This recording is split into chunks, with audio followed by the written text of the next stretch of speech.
Allahumma rahamna bil Qur'an waj'alhu.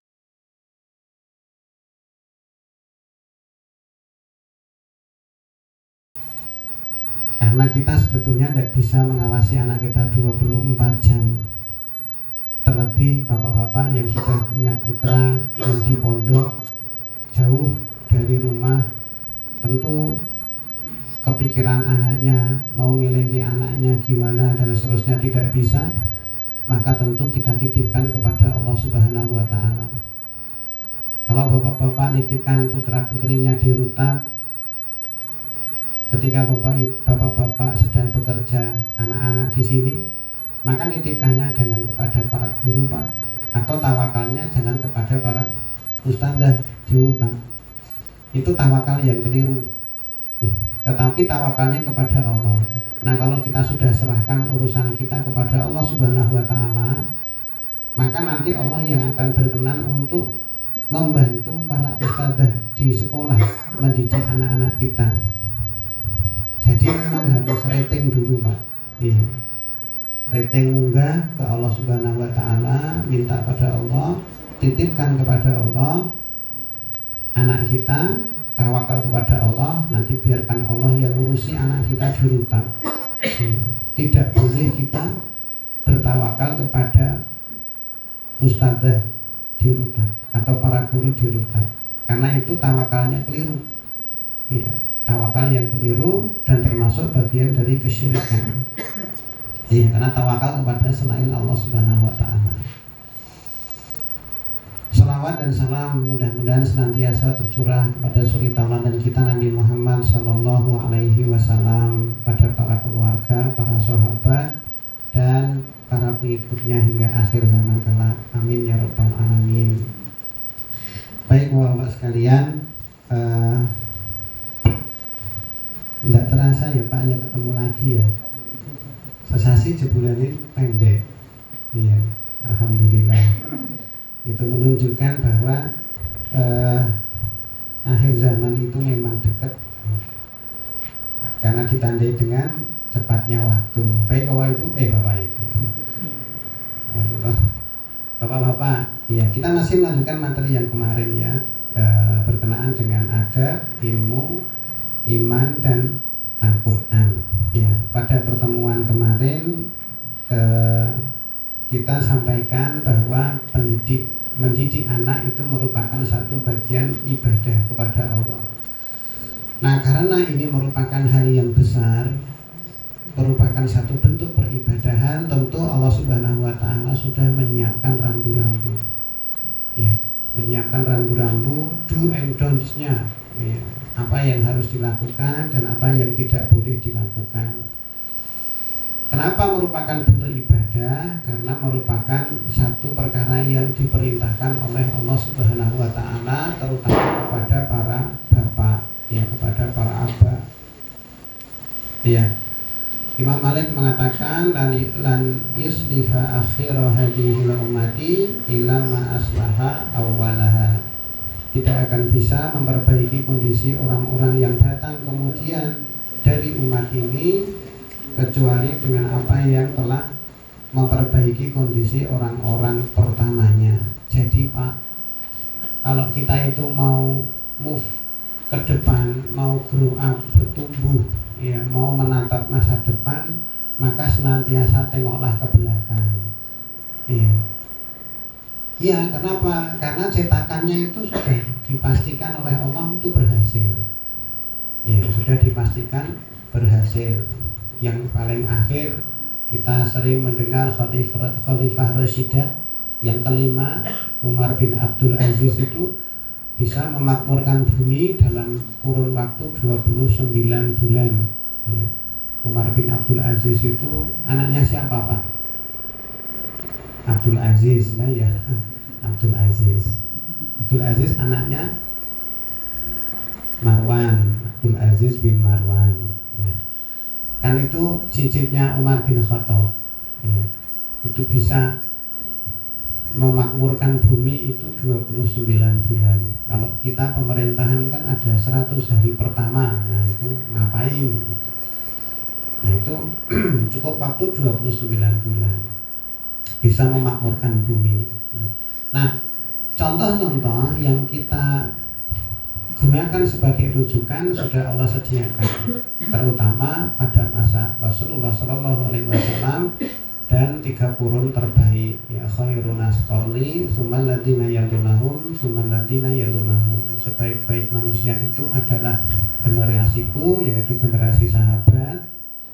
Lalu generasi setelahnya yaitu generasi para tabi'in, lalu generasi murid-muridnya tabi'in atau tabi'ut tabi'in. Nah, itu generasi yang direkomendasikan sudah mendapatkan legitimasi dari Rasulullah Shallallahu Alaihi Wasallam untuk kita ambil pemahamannya. Maka Pak, kalau kita belajar tentu pemahaman kita sinkronkan dengan pemahaman mereka. Jadi memahami Al-Quran dan Sunnah ala fahmi salaf, ya, berdasarkan pemahaman para salafus saleh atau pendahulu kita yang soleh. Nah kemudian kita sampaikan dulu bahwa dalam hadis yang diriwayatkan oleh Imam Ibnu Majah, dahulu saat kami masih anak-anak bersama Rasulullah Shallallahu Alaihi Wasallam, kami belajar iman sebelum Al-Quran. Setelah itu kami baru belajar Al-Quran, sehingga iman kami pun semakin bertambah kuat. Gimana cak-cakannya di kita? Kalau kita itu belajar iman sebelum Quran, ya kita belajar nilai-nilai Al-Quran sebelum abata itu, belajar huruf hijaiyah. Lah anak-anak kita dirutab belajar huruf hijaiyah, baca Quran, menghafal Al-Quran.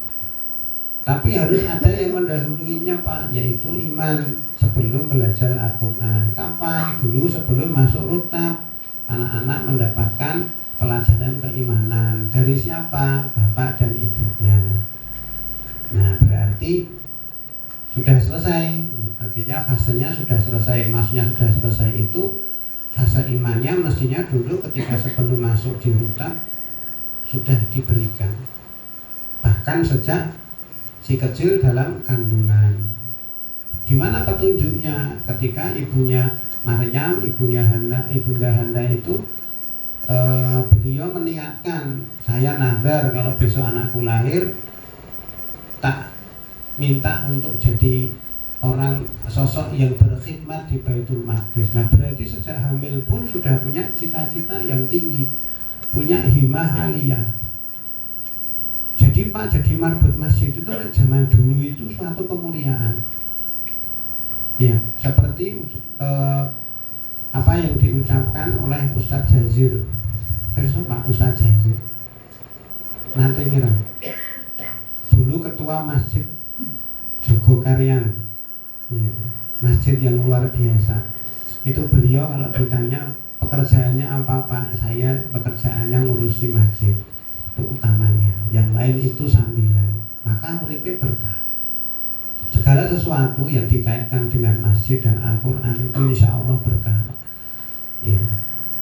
Berkah itu banyaknya tidak membahayakan, sedikitnya cukup, itu namanya berkah. Dan itu tidak harus selalu duit ya Pak, ya nggak harus selalu uang. Karena bisa jadi ada orang yang penghasilannya mungkin jauh daripada kita, tapi orangnya tidak lelarangan, keluarganya diberi sehat, ya, itu namanya berkah. Anak-anaknya bagus, baik, waktu sholat rasa dileke yo makat sholat, baca Al-Quran, pancene baca Al-Quran tidak usah diilingi, itu keluarga yang berkah. Tapi ada yang bergelimang harta, ya, tapi anaknya menyimpang perilakunya, pakai narkoba, jamur kletong. Zaman dulu namanya itu ya, zaman saya kecil nggak tahu. Sekarang masih ada. Nek ora yo ngelim nganggo iPhone.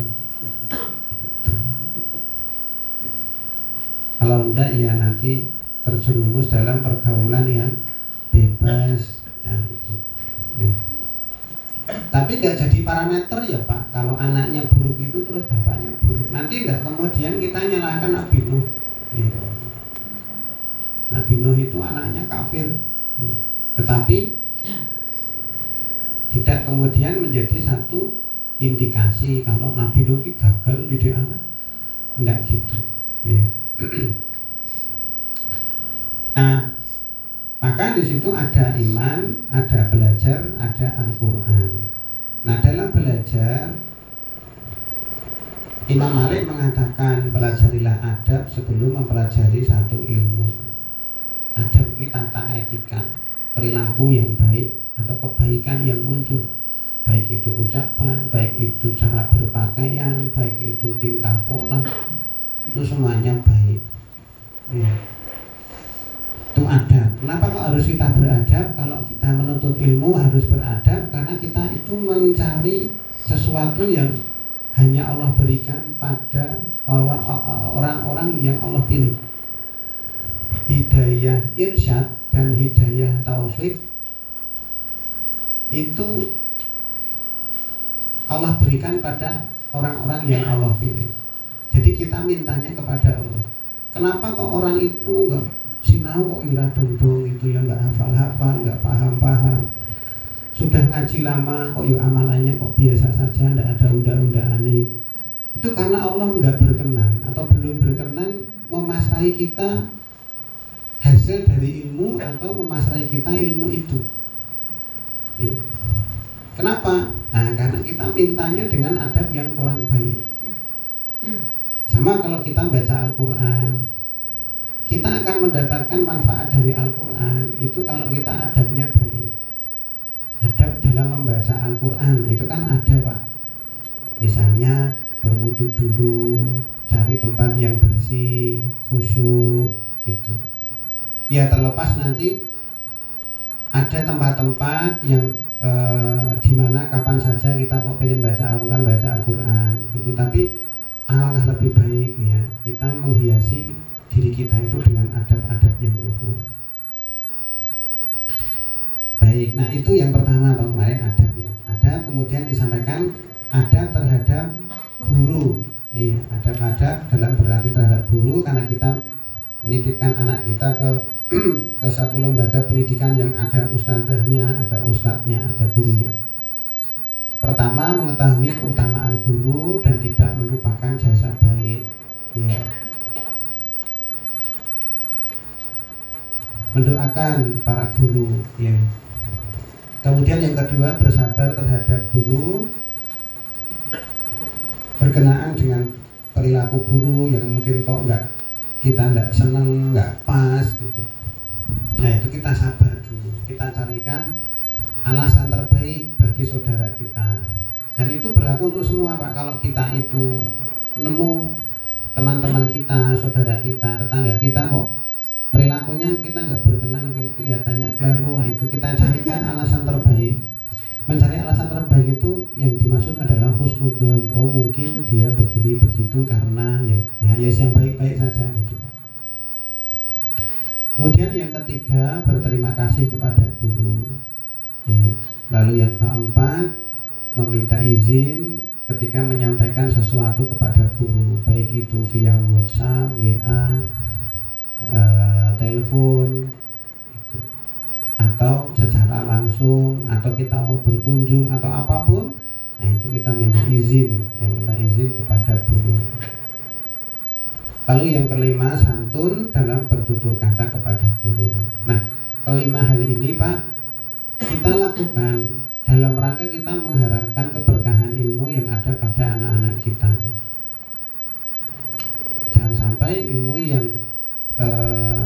sampai pada anak-anak kita itu ilmu yang tidak berkah ya, itu dalam rangka itu kita nggak memuliakan secara personal Pak, tetapi memuliakan apa yang dibawa para guru. Karena para guru itu membawa Al-Quran, maka kita memuliakan orang yang nempel di situ Al-Quran.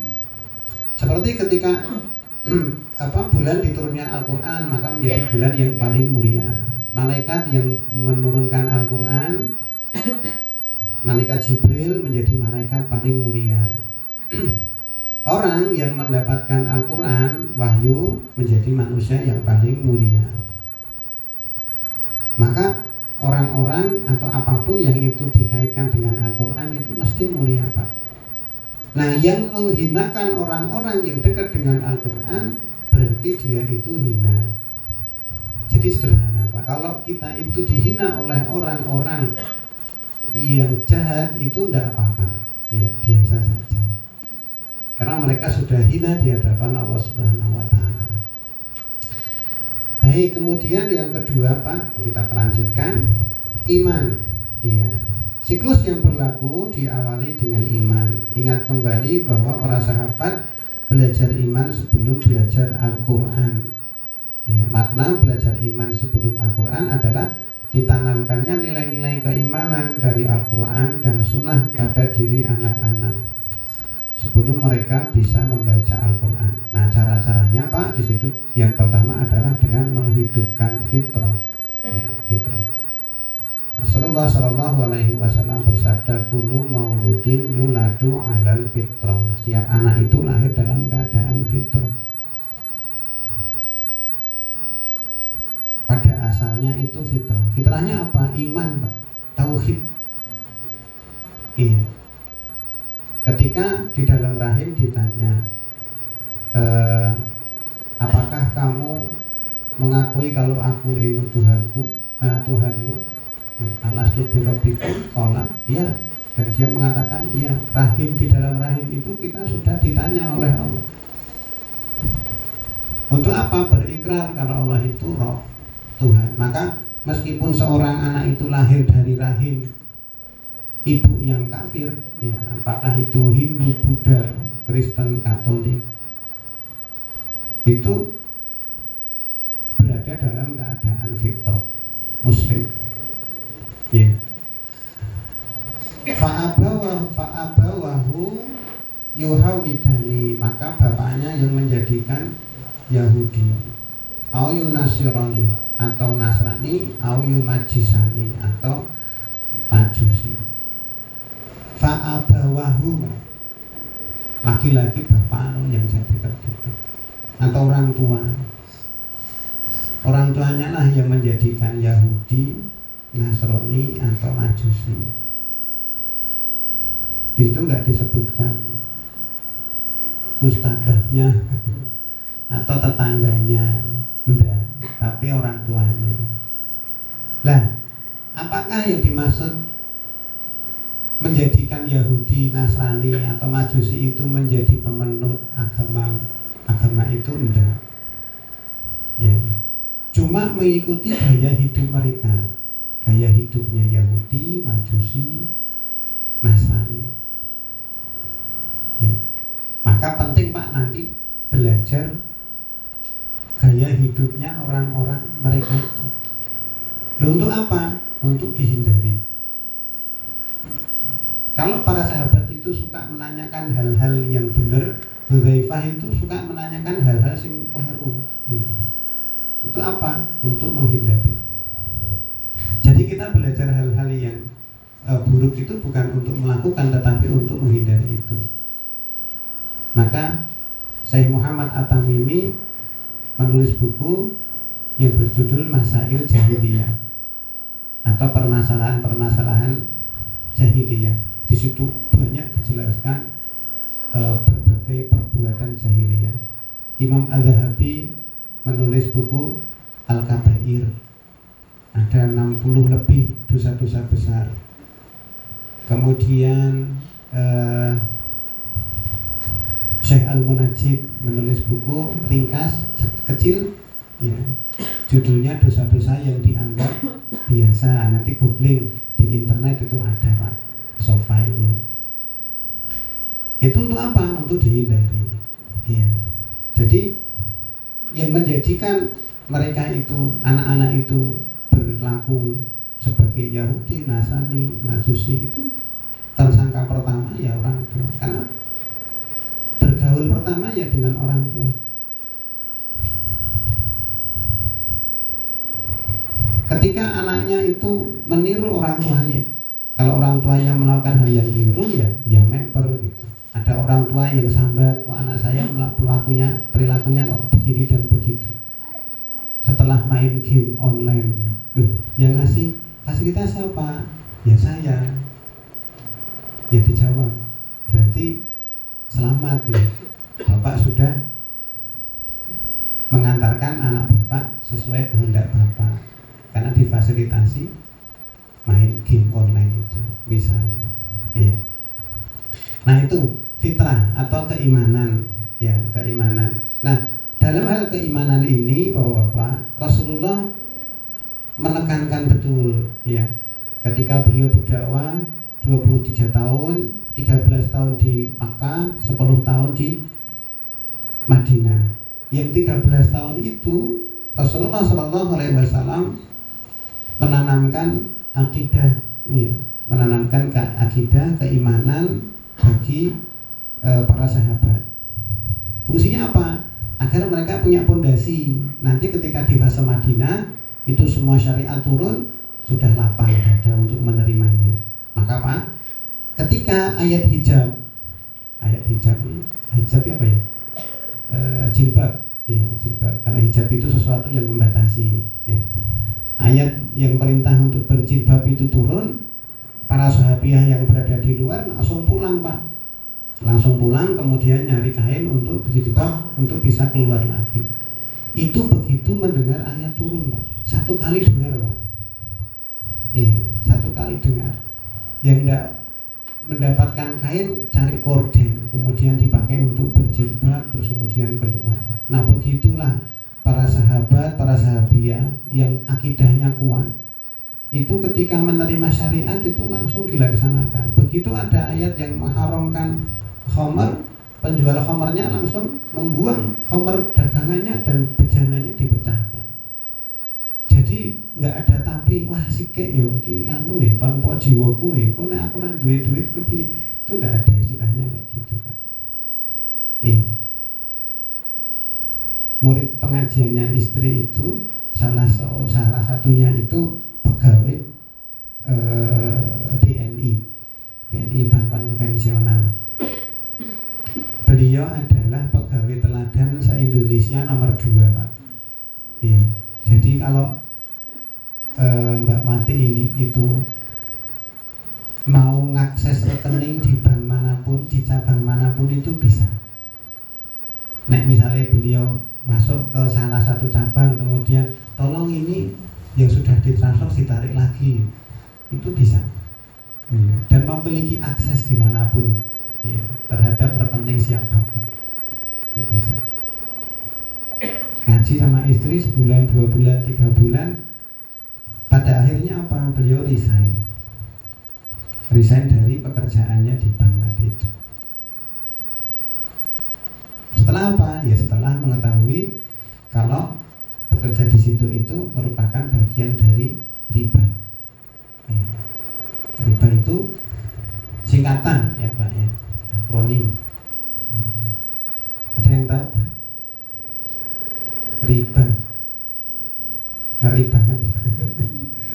Ya, efeknya luar biasa Pak. Ya, jadi setelah resign, kemudian bisnisnya itu jahit, ya, jahit baju, terus buat kos-kosan. Nah setelah resign, tentu penghasilannya sangat drastis kurangnya. Nah bedanya kata beliau, kalau dulu waktu saya kerja di bank kok tidak pernah bisa nabung, ketok ini terasa kurang terus. Tapi setelah saya keluar dengan apa adanya seperti ini, kok malah turun. Budi hidup saya menjadi lebih tenang dan seterusnya. Nah itu mudah-mudahan merupakan hasil dari harta yang berkah. Nah nilai terhadap bapak-bapak yang bertugas mencari nafkah, maka Pak pastikan sesuap nasi yang bapak suapkan di istri dan di anak-anak itu harus halal. Halal. Kira-kira syubhat ya ditinggal. Ya nek kepeksa dijumuk ya piye. Tapi itu nanti bisa diinfakkan ya untuk fasilitas umum gitu ya Pak ya. Kenapa? Karena itu akan memberikan efek pada pendidikan anak, akan memberikan efek pada perilaku anak. Iya. Nah, maka demikian juga ketika kita itu menanamkan akidah kepada anak kita, itu merupakan satu bagian yang diprioritaskan, terutama Pak di usia awal, surga neraka. Itu anak-anak ketika kecil itu Allah sudah setting agar mau menerima apa yang kita berikan. Nah maka kita dalam memahami akidah itu harus pas tadi ya, sesuai dengan pemahaman para ulama salafus soleh. Iya.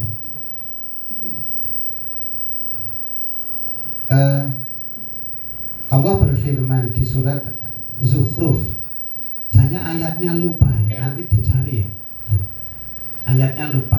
Ya, jadi Allah mengatakan faja'alnahu musallafan wa masalan lil akhirin. Ya. Dan kami jadikan mereka itu sebagai kaum yang terdahulu. Faja'alnahu musallafan. Surat Az-Zukhruf 43 atau 34 saya agak lupa. Di situ ada kata-kata salafan, ya, faja'alnahu salafan. Maka jadikan mereka itu sebagai pendahulu, wa masalan dan permisalan dan contoh. Bagi siapa? Lil akhirin, bagi orang-orang yang datang kemudian. Itu tentang ceritanya si Fir'aun yang ditenggelamkan. Itu Allah menceritakan kami jadikan mereka itu salaf atau pendahulu Pak namanya.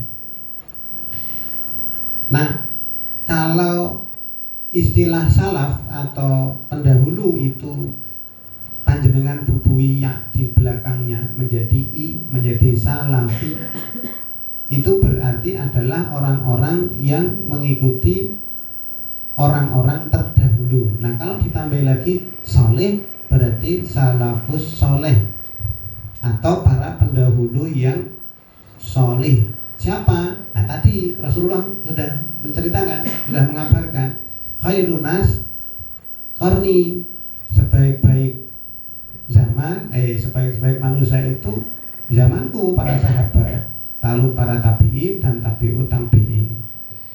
Nah semua orang Pak yang mengikuti pemahaman mereka, mengikuti Rasulullah, mereka pantas menyandang sebagai seorang salafi.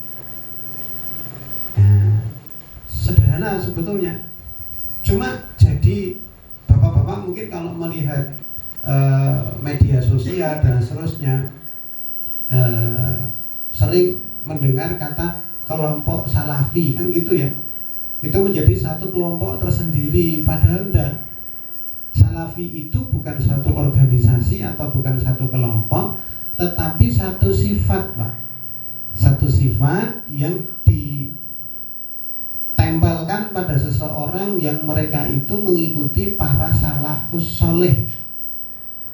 Ya, kalau panjenengan mengikuti Nabi Muhammad, ya jenengan salafi. Panjenengan mengikuti para sahabat, pemahaman mereka, ya jadi salafi. Dan itu nggak butuh kartu anggota Pak. Ya, tidak ada KTA-nya. Karena siapapun berhak menjadi seorang salafi itu. Ya kalau ditanya, jenengan salafi bukan? Oh iya saya salafi. Mau lembaga saya dirutab. Ya, gitu. Saya pernah Pak digitukan ya, ditanya yang nanya kolonel.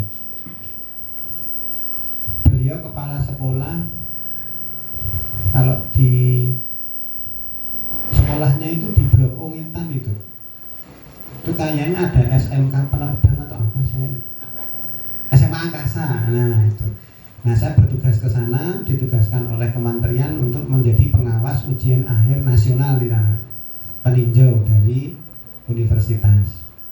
Nah pada saat itu kemudian ketemu Pak Kolonel atau Pak Kepala Sekolahnya tadi. Karena lihat tampilan saya ini kan jadi kan, wah ini serem. Akhirnya akhirnya kemudian beliau tanya-tanya gitu. Kalau kelompok ini ada yang namanya salaf itu gimana? Nah, kemudian tak jelaskan di situ. Yang jenengan maksudkan apa? Kelompok tertentu atau sifat? Ya, akhirnya saya keluarkan penjelasan ini. Baru beliau itu paham. Oh, kayak gitu. Iya. Alhamdulillah jadi paham. Ya, jadi begitu ya Pak, biar nanti tidak salah paham. Wah, ini harus kelompok tertentu atau KTA tertentu, tidak. Ya, tapi itu merupakan sifat. Nah, maka lihat bagaimana Allah Subhanahu wa taala menjelaskan lewat firman-Nya di surat Al-Baqarah ayat 170. Apabila dikatakan kepada mereka, ikutilah apa yang telah diturunkan Allah, mereka menjawab, tidak. Enggak mau ya. Kami tetap mengikuti kebiasaan yang kami dapati pada nenek moyang kami. Bal natabi'u ma alfaina alaihi aba'ana. Yang benar bukan nenek moyang sih saja, ini terjemahannya kakek moyang. Karena di situ kan disebutkan aba'ana ya, gitu. Cuma enggak lazim ya. Nenek kakek moyang. Awalau kana aba'ahum la ya'qiluna syai'a wa la yahtadun. Apakah mereka akan mengikuti juga walaupun kakek moyang mereka itu tidak mengerti apapun dan tidak mendapatkan petunjuk? Maka Pak, nek panjenengan itu mau ibadah, mau beribadah, itu kan perlu dua syarat, perlu niat dan perlu tahu tata caranya. Niat yang ikhlas lillahi ta'ala dan tata cara niki kaya opo, tata cara itu seperti apa. Lah kita sebagai seorang muslim itu kepenak Pak. Pertama, kalau kita tahu ilmunya, kita bisa niat. Jadi kalau enggak niat, kalau enggak tahu ilmunya ya kita enggak bisa niat Pak. Maksud saya begini, ketika kita tahu ilmu, misalnya ilmu tentang puasa sunnah hari Senin. Nah, maka kita bisa berniat Pak. Saya berniat puasa Senin sunnah. Nah, gitu. Redaksinya tak karepe. Iya, seperti niat. Ya, jadi ilustrasinya gini. Ngapunten, bisa diangkat tombol mineral apa? Nah itu. Nah sudah cukup letakkan. Nah, ngopo gimana? Pak tadi niat ngangkat ya? Berarti niat. Nggak ceritakan ke saya toh? Nggak. Ayo wis berarti hitung niat. Sesimpel itu Pak niat itu. Jadi misalkan Bapak-bapak kalau malam besok itu mau Ramadan, puasa Ramadan itu wis esuk Ramadan arep poso ya poso. Wis itu dikatakan niat. Jadi kalau diredaksikan itu malah sukar Pak. Misalnya Bapak mau sholat, saya niat sholat maghrib 3 rakaat menghadap kiblat, itu kurang. Di masjid apa, hari apa, tanggal berapa, jam piro, kan karo sopo, misalnya imami sopo kan malah. Nanti tak kasih cara yang gampang ya wis penting dalam hatinya niat wis rampung Pak, itu wis sah. Gitu. Ya. Terus tata cara. Ya, tata caranya nanti kita lihat dari Rasulullah. Rasulullah mengajarkan apa? Kenapa kok kita harusnya untuk Rasulullah? Karena yang paling tahu agama itu Rasulullah Pak. Kan kita nggak mungkin mengatakan iki Rasulullah kita lali. Rasulullah itu keliru, kurang ini. Harusnya itu tambah gini loh. Nah itu bahaya Pak nanti Pak. Bahaya nanti itu nambah-nambahi sesuatu yang memang tidak diajarkan Rasulullah. Jadi tidak boleh takaluf atau menambah-nambah beban. Wong sing ada sunahnya saja itu wangel Pak itu, yang nglakoni itu Pak. Misalnya yang sing cetok-cetok dalilnya ada puasa sunnah, Senin, Kemis, puasa Daud. Salat sunnah 12 rakaat setiap hari. Nek nggak bisa Pak, tak kasih tahu caranya. Ganti dengan Al-Ikhlas 3 kali. Itu lupa 10 ya? 10. Pilih aku itu dalil cari itu ya. Baca surat Al-Ikhlas. Iya, 10 atau 3 saya agak lupa. 10 ya 10 kali. Kan kalau orang bisa sholat rawatib 12 rakaat, Allah akan membangun rumah untuknya di surga. Aduh abot ya. Jadi diganti Pak, baca Al-Ikhlas 10 kali tiap hari. Bebas. Waktunya bebas. Saja itu sudah selesai. Kalau bapak-bapak itu dikira pagi petang kan, Al-Ikhlas 3 kali pagi, 3 kali sore sudah 6. Duhur 1. Karena kan habis sholat kan mesti baca Al-Ikhlas 1, An-Nas 1, Al-Falaq 1. Nanti habis asar sebagai zikir habis asar 1, 6 tambah 2, 8. Habis maghrib itu khusus habis maghrib dibaca 3 kali. Sudah berapa?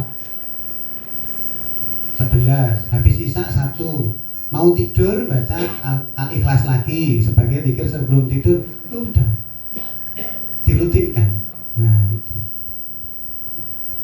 bisa ya? Insya Allah. Jadi bulan depan ketemu saya laporan itu ya.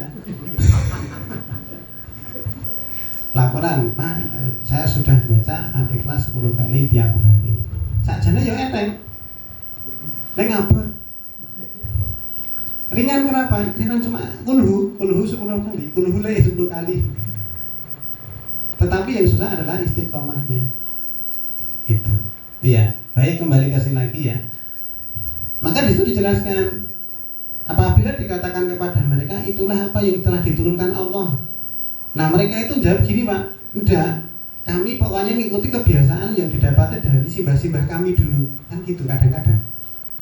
Anu ya mbah kumbian kalau hukum ya aku yo melu-melu. Enggak gitu Pak kalau beramal. Jadi beramal itu pakai dalil agar bisa Pak, bisa niat. Dan kalau ada ilmunya kita bisa contoh cara caranya itu. Nah karena ibadah yang mahdhah itu sifatnya tauqifiyah, berhenti di dalil, maka kita tinggal nyontoh. Kita tidak susah-susah, nggak usah berat-berat untuk merancang satu bentuk peribadatan yang baru. Kan malah repot, tinggal nyontoh aja malah kepenak. Iya. Nah itu yang pertama Pak, yang menggelincirkan anak itu orang tuanya. Nah mudah-mudahan kita lepas dari situ.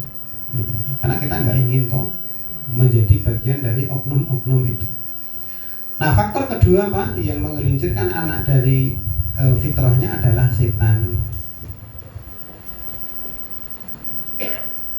Allah berfirman di dalam hadis qudsi. Hadis qudsi itu firman Allah, cuma redaksinya dari Rasulullah Shallallahu Alaihi Wasallam. Ya. Sesungguhnya aku ciptakan hambaku cenderung ke agama tauhid. Di situ ada kata hunafa, Pak. Kalau di hadisnya ya, Sallallahu ta'ala ini khalaqtu ibadi hunafa. Sungguh aku menciptakan hambaku itu hunafa.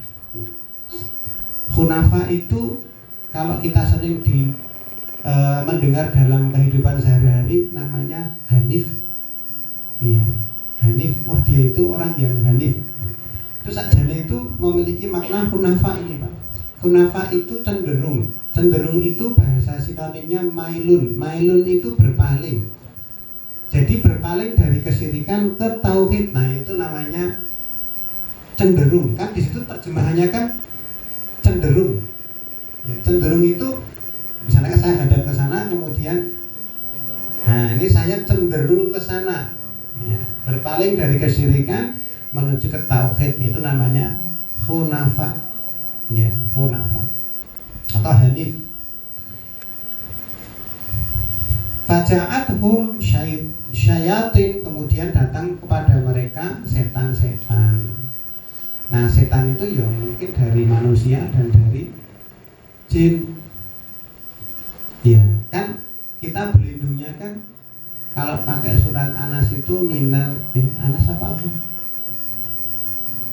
minal jinnati wan nas. Dari setan-setan, dari golongan jin dan manusia. Jadi kan ana manungsa iki kok tindakane elek iku setan. Sakjane itu setan secara sifat, Pak. Jadi setan itu bukan makhluk. Setan itu satu sifat pembangkangan yang dilekatkan pada manusia dan pada jin. Nah, sing ora ketok itu jin setan. Ya. Mereka bisa melihat kita, tapi kita nggak bisa melihat mereka. Nah, kalau kita bisa melihat mereka, ya kita malah bermasalah nanti. Kirap-kirap terus nanti. Kesana weruh, kesana weruh. Ya nanti tipologinya menurut tipologi lokal, Pak. Ya, nggak ada kalau di sini itu jin Dracula itu nggak ada. Ya adanya ya pocongan, apa gendruwo dan seterusnya. Iya. Nah, kemudian datang kepada mereka setan-setan dan memalingkan mereka dari agama tauhid mereka. Nah itu. Maka haramlah atas mereka segala sesuatu yang telah kuhalalkan bagi mereka. Jadi penyimpangan itu ada dua, mengharamkan yang halal atau menghalalkan yang haram. Apa itu mengharamkan yang halal? Misalnya nikah. Kan ada sekte yang nggak nikah. Atau apa? Saya nggak tahu pendeta atau pastor yang nggak nikah. Romo. Oh gitu. Masya Allah. Enak ya nggak mau ya. Nah, nikah itu enak tapi nggak mau. Tapi kawin. Iya, wah nggak tahu. Iya. Yang haram itu dihalalkan, yang halal diharamkan. Iya. Sebagaimana sabda Rasulullah, pada suatu saat nanti ada dari kaumku yang akan menghalalkan zina, sutra dan alat-alat musik. Nah itu sakjane itu haram tetapi dihalalkan. Ya. Selanjutnya Allah berfirman di surat Ar-Rum, fitratallahi allati fatara nasa 'alaiha la tabdila li khalqillah dzalika dinul qayyim walakin aktsaran nasi la ya'lamun. Maka hadaplah wajahku lurus kepada Islam. Fitrah itu tidak berubah. Ya, yang telah menciptakan manusia menurut fitrah, tidak ada perubahan pada ciptaan Allah.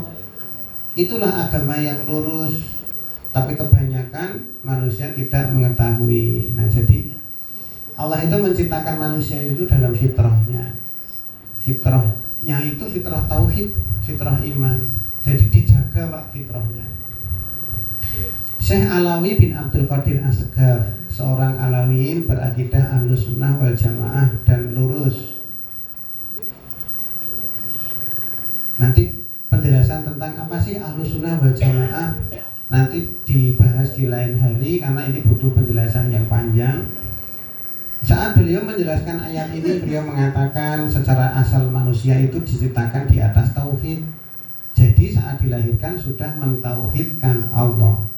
Lah kemudian orang tua dan lingkungan merusak tauhid tersebut, maka tugas orang tua itu menumbuhkan tauhid. Loh, kok menumbuhkan, enggak menanamkan kok? Enggak Pak, karena tauhid sudah ada, sudah diinstal oleh Allah Subhanahu wa Ta'ala, sudah ditanam oleh Allah pada diri setiap manusia saat dia di dalam kandungan. Lahir maka sudah dalam keadaan fitrah. Nah karena sudah ada fitrahnya, tinggal ditumbuhkan, tinggal dipupuk dengan ilmu yang benar. Nah itu tugasnya bapak-bapak sebagai kepala sekolah di dalam rumah. Iya, Ibnu Jauzi mengatakan dalam Sayyidul Khatir telah diletakkan dalam jiwa bahwa setiap yang dibuat pasti ada pembuatnya. Jadi secara otomatis Pak, kalau kita itu mau mendidik anak-anak kita dengan mengatakan, nah lihat nak, ada gajah itu yang menciptakan Allah. Lu anak saya 4 tahun saja kalau tak tanya berulang kali, Duk, Allah di mana? Di atas. Itu tidak perlu diajari kok Pak. Itu tidak perlu diajari. Itu sudah secara otomatis. Dan saya tes case terus kepada 3 anak saya ketika masih dalam usia 3 tahun, 4 tahun. Allah di mana? Di atas. Allah di mana? Di atas. Enggak di mana-mana kok. Enggak. Allah di atas. Dan bayi kayak gitu aja paham, malah mestinya orang tua mestinya tahu, dia lebih paham. Nah, kalau di sinetron kan yang mungkin ada yang kita ketahui, Allah itu ada di mana-mana. Ya berarti nanti di kloset ya ada Allah, di selokan ada Allah, dan seterusnya. Ya Allah yang sudah di atas. Bahkan orang-orang yang mengatakan Allah itu tidak di atas, karena Allah itu kalau di atas berarti tidak terlepas dari arah. Itu ketika mereka berceramah mengatakan Allah itu enggak di. Nah, itu secara otomatis dia akan mengatakan begini. Dan orang kalau berdoa mesti minta Allah di atas. Untuk itulah sangat sederhana tanpa perlawanan kita dengan mudah menanamkan pemahaman pada anak-anak bahwa gunung, laut, langit, bumi dan semua yang ada itu merupakan ciptaan Allah. Jadi Pak, kalau kan usianya yang masuk ke rutan kan 3 tahun, 4 tahun, itu kan sudah bisa diajak komunikasi. Maka Pak, kapanpun Bapak itu jalan-jalan sama anak-anak, kemudian lihat ciptaan Allah, tanamkan kepada anak-anak. Nah, itu ciptaan Allah, Allah yang buat.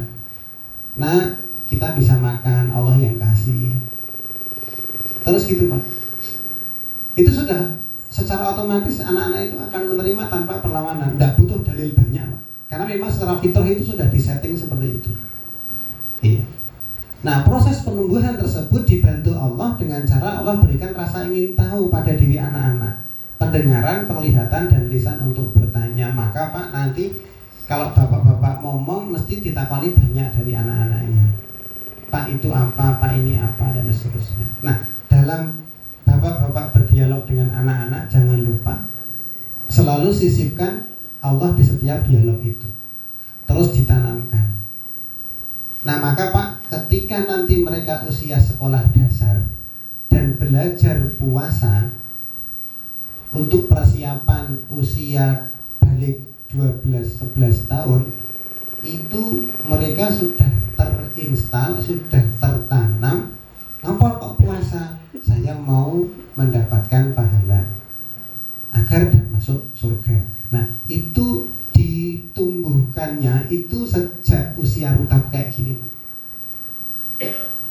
Jadi memang menanamkan akidah itu seperti itu. Meskipun itu nggak kelihatan Pak. Wes rasa poso buka wae ngopo ngeli, ndak mau anak-anak itu.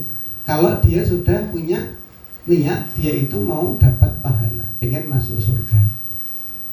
Iya. Muhammad Qutb dalam bukunya Manhaj At-Tarbiyah Al-Islamiyah mengingatkan, waktu di mana seorang anak mengharapkan jawaban orang tuanya merupakan waktu yang terbaik dan utama untuk mengarahkan anak dan menanamkan nilai fitrah dalam dirinya. Tidak boleh mengabaikan pertanyaan anak, khususnya yang berhubungan dengan akidah, karena menganggap bahwa dia masih kecil dan belum cukup akal atau belum bisa memahami nilai-nilai tinggi ini. Karena sesungguhnya fitrah telah bangun dan terkait dengan Rabb dan penciptanya di usia sangat awal. Iya. Nah, itu nggak boleh Pak, karena anak-anak itu kan mesti akan gemes gitu kalau ditanyai terus. Jadi orang tua kadang nggak sabar mendengar anak bertanya terus itu. Maka kan ketika Nabi Musa itu diutus ke Firaun, beliau kan berdoa. Doanya, Rabbi shrahli sadri, lapangkanlah dadaku. Demikian juga kalau kita mau didik anak, Rabbi shrahli sadri, biar apa? Enggak sesat. Begitu anak melakukan hal yang kurang baik, sesat. Begitu anak takon terus, sesat. Anak ingin dikandani, sesat. Nah, maka berdoanya itu Rabbi shrahli sadri, padang, jember. Wa yassirli amri, mudahkan aku dalam mendidik anak-anakku. Yafqahu qouli, mudahkan lisanku ketika menasihati anak-anakku. Dan beliau minta tolong Allah untuk diberikan teman. Harun akhi, siapa Harun? Musa itu nabi super power, Pak. Tapi itu masih minta tolong ditemani Harun. Sekuat-kuat bapak itu mesti perlu ibu untuk mendampingi dalam mendidik anak. Maka mendidik anak itu amal jama'i, Pak. Amal jama'i. Begitu bapak-bapak keluar rumah untuk mencari nafkah, anak-anak kembali bersama ibunya. Nah, disitulah ibunya itu mendidik anak. Nah, tugas seorang bapak itu didik ibunya agar ibunya bisa didik anak. Nek tidak bisa, berarti mengirim ibunya untuk belajar agama, fasilitasi istri untuk belajar agama agar dia bisa mendidik anak, bukan malah menghambat. Rasa lunga pengajian ning kene wae njogo toko lho. Susah lagi rame. Ya sepiro to, Pak? Pengajian cuma sekali seminggu misalnya, kayak gitu. Salah suruh ternyata. Baik, itu yang pertama. Nah, kemudian yang kedua adalah mengenalkan kenikmatan Allah. Nah, di situ saya kutipkan surah yang panjang dari surah An-Nahl. Iya, surah An-Nahl ayat 10 sampai 17. Di situ ada tata cara, iya, atau penjelasan kita bagi kita terkait dengan alam. Iya. Dialah yang telah menurunkan air hujan dari langit untuk kamu, sebagiannya menjadi minuman dan sebagiannya menyuburkan tumbuhan yang dengannya kamu menggembalakan ternakmu. Nah, ini kan tentang rububiyah Allah, ya, rububiyahnya Allah. Dengan air hujan itu dia menumbuhkan untukmu tumbuh-tumbuhan, zaitun, kurma, anggur. Nah, ini diganti, Pak, nanti.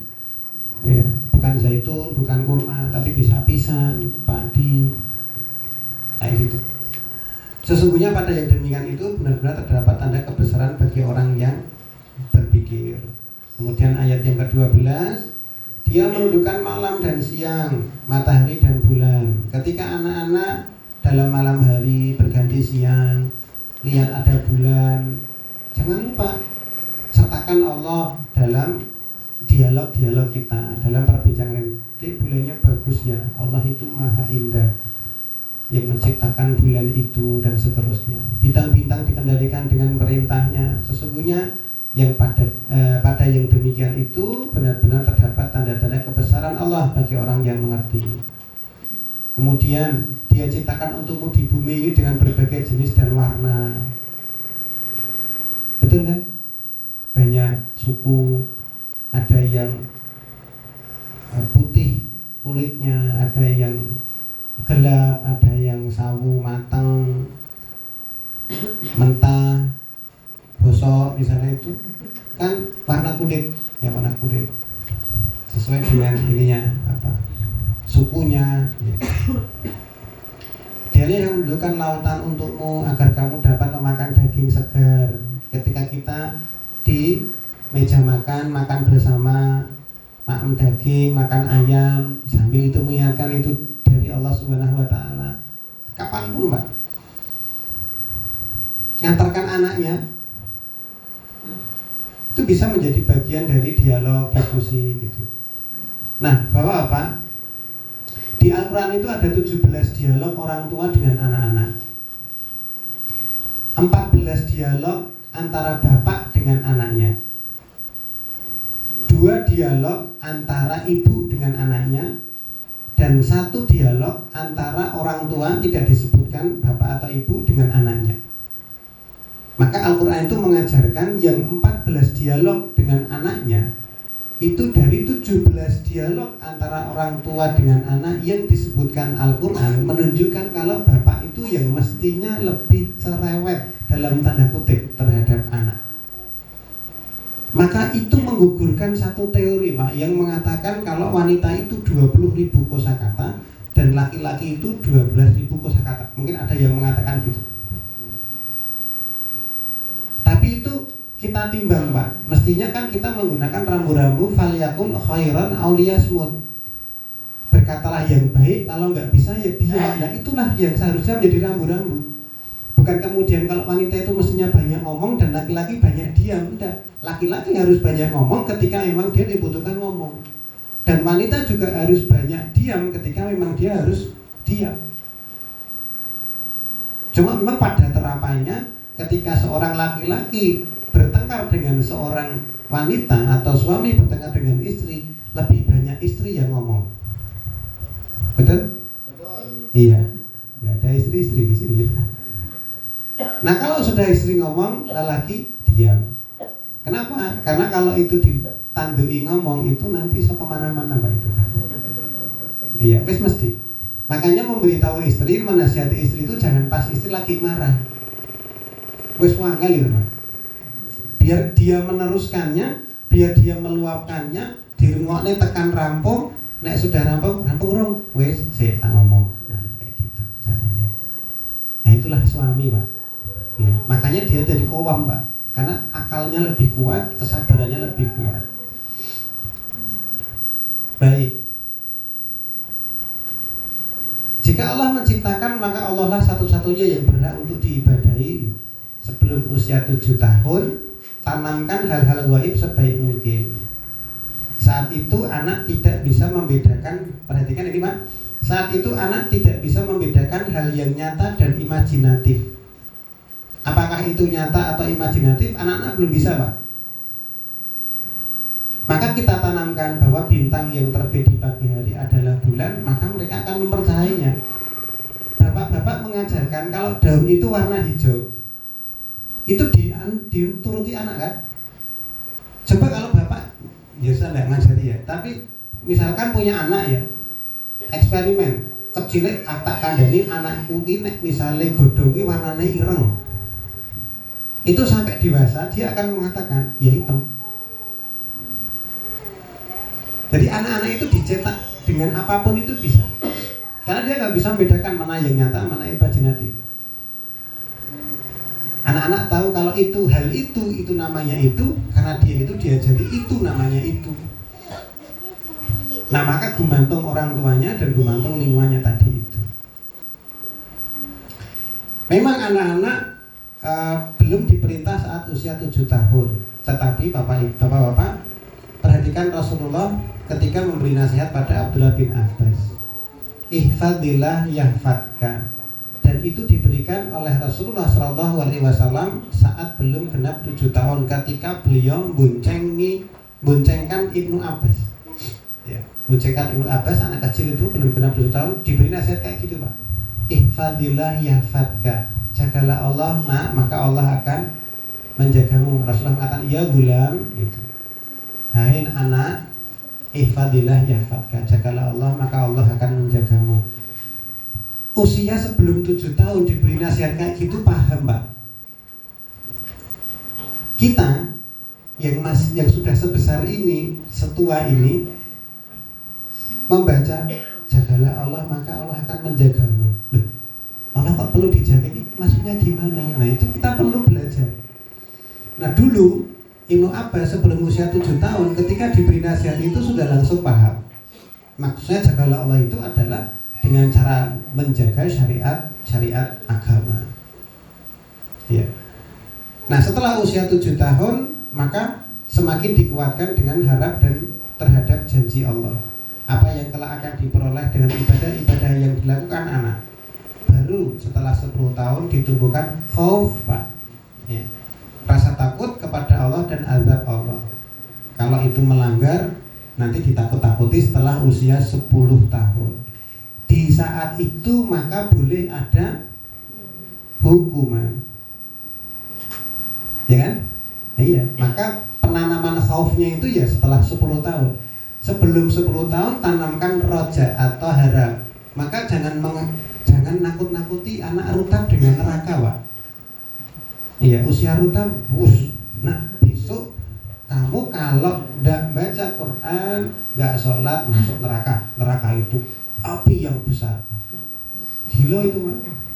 Jadi yang dipikirkan dia itu imajinasinya itu imajinasi negatif. Makanya Rasulullah itu ketika sujud, kemudian cucu-cucunya itu naik di punggungnya, beliau tidak lalu ngusir. Agar apa? Agar tidak tertanam bahwa sholat itu sesuatu yang tidak menyenangkan. Tanamkan sholat itu menyenangkan. Maka Rasulullah tidak kemudian sujud lama banget. Ya biarkan dia selesai main dulu. Oh, sholat itu menyenangkan toh gitu.